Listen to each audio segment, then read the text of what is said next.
সন্ধেবেলায় ছেলের জন্য বানালাম পাস্তা।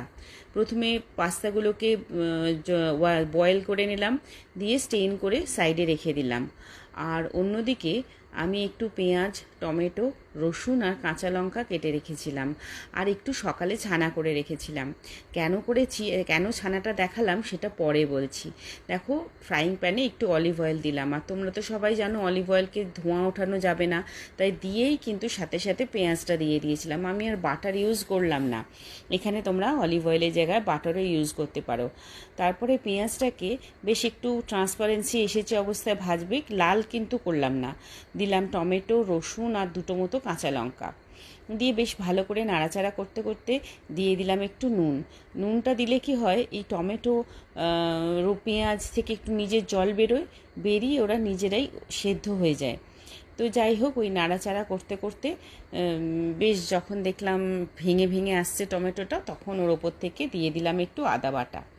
আদা বাটাটাও এমনভাবে নাড়াচাড়া করলাম যাতে কাঁচা গন্ধটা চলে যাওয়ার পর দিলাম সামান্য একটু চিনি, কারণ সস তো ওকে দিব না, তাই জন্য নিজেই ওই টমেটো আর চিনিতে বেশ একটা সসের মতো এফেক্ট হবে। আর দেখো, এইখানেই আমি ছেলের সাথে করে ফেললাম একটু চালাকি। কিছুতেই ছানা দুধ খেতে চায় না, তো আমি আর হোয়াইট সসটা না বানিয়ে এই ছানাটা দিয়ে একটা স্মুথ গ্রেভি বানিয়ে নিলাম। আর আমি কিন্তু ফ্রাইং প্যানে না অলিভ অয়েল না বাটার কিচ্ছু দিলাম না, দিয়ে ওই গ্রেভিটা ঢেলে দিলাম। দিয়ে বেশ একটু নাড়াচাড়া করে নিলাম। নাড়াচাড়া করতে করতে যখন দেখলাম একটু জলটা টেনে এসছে, তখন ওপর থেকে ওই সেদ্ধ পাস্তাগুলো ঢেলে দিলাম।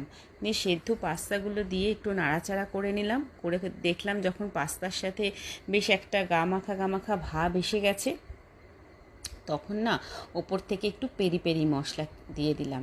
তোমরা সবাই জানো পেরি পেরি মশলাটা খুবই টেস্টি, যে কোনো খাবারে দিলেই খাবারের টেস্টটা বেশ একটু বেড়ে যায়। আর বাচ্চা তো বেশ চটপটা হলে খেতে ভালো লাগবে, তাই দিয়ে দিলাম একটু পেরি পেরি মশলা। আর নাবানোর আগে একটুখানি ধনেপাতা কুচি দিয়ে ওটাকে বেশ নাড়াচাড়া করে ওকে সার্ভ করলাম।